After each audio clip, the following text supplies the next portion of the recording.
máme tu stálice hlohovské, majsterky sveta, Európy a vesmíru pomaly všetkého, mažoretky, sašetky.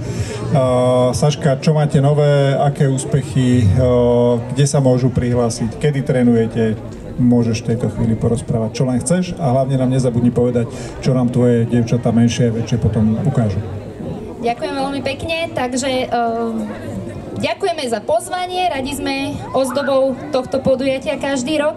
Mažoretky sa všetky tento rok zažili veľa úspechov a veľa skúseností, ktoré nás posunuli ďalej. Aktuálne tu budete mať možnosť uvidieť majsterky Slovenska, vicemajsterky Európy, máme množstvo vzácnych titulov a ako som už povedala, máme aj trošku takú novú víziu. Tento rok meníme tréningový koncept a dievčatá sa budú popri práci s náčiním, ako je mažoretková palička, pom-pom, flag alebo mace, budú sa učiť ešte aj prvky gymnastiky a baletu a jeden tréning v týždni bude vyslovene po anglicky, takže tento rok zavádzame bilingválne tréningy, čo je teda veľký úspech a samozrejme pripravujeme sa na súťaže, ktoré nás čakajú v tejto sezóne a o rok a 2 mesiace budeme v Hlohovci hostiť mažoretky z celého sveta, pretože budeme organizovať Grand Prix v Hlohovci. Ja tak to vám držím palce, aby sme to aj organizačne zvládli a keď už to bude doma, aby aj dievčatá získali nejaké tie medaile, aby nám všetky neodviezli z Hlohovca preč. V pohode, kto ma pozná, tak ten vie, že nemám problém rozprávať dlho.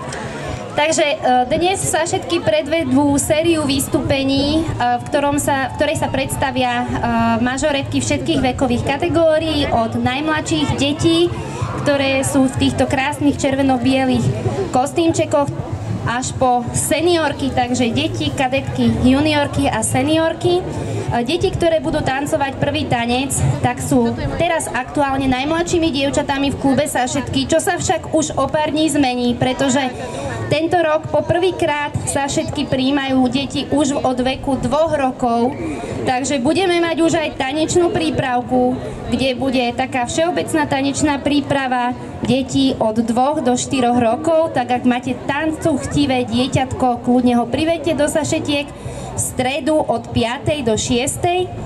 A samozrejme, každá nová mažoretka, ktorá si chce skúsiť tento šport, tak môže prísť už v pondelok do Gimexu od 5. hodiny popoludňa a môže si skúsiť svoj prvý tréning a tam sa aj dozvie, do ktorej vekovej kategórie bude zaradená. Takže kto chce skúsiť, kľudne môže, mažoretkových kategórií je veľmi veľa a my vieme, kam deti zaradiť, pretože všetky naše deti sú na vystúpeniach, všetky naše deti súťažia. Je čas si